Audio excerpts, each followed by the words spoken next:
বানায়।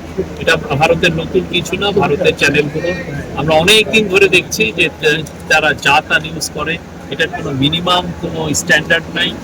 সেই কম্পারিজনে যদি বলেন যে বাংলাদেশের যে চ্যানেলগুলো বন্ধ করা হয়েছে, খুবই আনফর্চুনেট। তাদের কোনো সুনাম আছে, যমুনা টিভি বা যে সমস্ত টিভির বর্ণনা করা হচ্ছে, এটা তো বন্ধ করা হচ্ছে। এটা তো মানে খুবই রেসপেক্টেড মিডিয়া বাংলাদেশে। তারা তো আমরা জানি না, যারা ওই পারে যে সমস্ত নিউজ, ওই পারে নিউজটা হয়ে গেছে এন্টারটেনমেন্ট।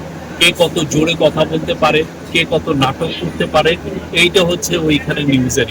ওইখানে নিউজের ভ্যালু এমন না যে আপনি কি মানুষকে ইনফর্ম করা। আমি কেন নিউজ করি? মানুষকে ইনফর্ম করা, মানুষকে জানানো। সেখানে আসলে ইনফর্ম করার কোনো, ইন্ডিয়ান মিডিয়ার মধ্যে ইনফর্ম করার কোনো দায়িত্ব নেই। এখানে হচ্ছে কিভাবে এক ধরনের নাটক তৈরি করা, নাটক তৈরি করে মানুষের আকর্ষণ। হ্যাঁ, সেখানে কোনো রেসপন্সিবল জার্নালিজম ইন্ডিয়ান মিডিয়া, এবং আমরা দেখেছি যে ইভেন যারা রেসপেক্টেড মিডিয়া তারাও আসলে করে কিনা এখন আমাদের তো যথেষ্ট সন্দেহ আছে। আমরা যখন ইউরোপে গিয়েছি, ইউরোপের অনেক রেসপেক্টেড মিডিয়া আমাদেরকে বলেছে যে দেখো, ইন্ডিয়ান মিডিয়া এটা নতুন করছে না, এটা কিন্তু অনেক অনেক পুরনো অভ্যাস। আমরা আসলে এতকাল তো দেখি নেই, কেননা এতকাল তো এরা আসলে পতিত স্বৈরাচারের সমর্থক ছিল। হ্যাঁ, এখন পতিত স্বৈরাচার যে চলে গেছে, এদের মাথায় এক ধরনের বাজ পড়ার মতো অবস্থা। তো সেই জন্য যা তা প্রতিদিন দেখবেন যে এক গাদা মিথ্যা কথা বলছে সকাল থেকে রাত পর্যন্ত, এবং পুরোটাই হচ্ছে একটা এন্টারটেনমেন্ট। মনে হচ্ছে যে আমরা সোপ অপেরা আছে না, এরকম আমরা নাটক দেখছি। সেগুলো চ্যানেল বন্ধ করার বিষয়ে আমরা বন্ধ করাটা তো আমরা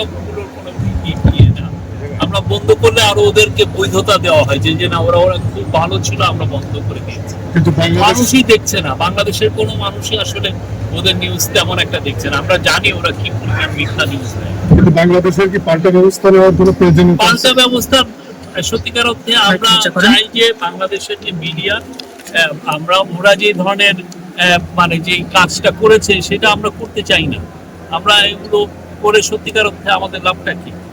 কেননা সত্যিকার অর্থে ওরা যে ধরনের মিথ্যা নিউজ দেয়, আমাদের সবাই জানে কি পরিমাণ মিথ্যা নিউজ দেয়। পুরোটা তো একটা নাটক, একটা তামাশার একটা শো হয়। এটা আমাদের কেউ দেখেন? আপনারা কেউ দেখেন ইন্ডিয়ান চ্যানেল? না। এক ধরনের আমরা যখন নজর আসে, যখন ডাহা মিথ্যা কথা ওরা বলে। বাট আমরা দেখেছি জেনারেলি বাংলাদেশের মিডিয়া ইন্ডিয়ার, যদি ইন্ডিয়া থেকে কম্পেয়ার করেন, মাছ বেটার। যে কোনো দিন আমাদের অন্তত মিডিয়াতে আমি দেখি না যে এক ধরনের নাটক করার অভ্যাস আছে, সেরকম না। কেউ কেউ আছে যারা ধরেন পতিত স্বৈরাচারের সময় আমরা দেখেছি যে কি ভয়াবহ রকমের মিথ্যা নিউজ হয়েছে, মানুষকে জঙ্গি সাজানো হয়েছে, অপোজিশনের অধিকারটা কেড়ে নেওয়া হয়েছে। সেই সময় অনেক মিডিয়া এই আওয়ামী লীগের প্রোপাগান্ডার টুল ছিল, সেগুলো আমরা করতে দেখেছি। এখন আমরা চাই যে এই জার্নালিজমটা রেসপন্সিবল জার্নালিজম হোক, সবাই মিলে রেসপন্সিবিলিটি শুরু যাতে আপনাদেরই লাভ। আপনারা যদি ভালো নিউজ করেন, সামনে পলিটিক্যাল গভর্নমেন্ট আসছে, আপনারা সেই সময় আরো ভালো নিউজ করতে পারবেন। এখনই আমরা চাই যে ফ্রিডম অফ স্পিচটা, মানুষের যে কথা বলার যে অধিকারটা, এখনই ডিস্ট্রিবিউশনাল হোক, যাতে পরবর্তীতে কেউ আপনাকে অ্যাটাক না করে।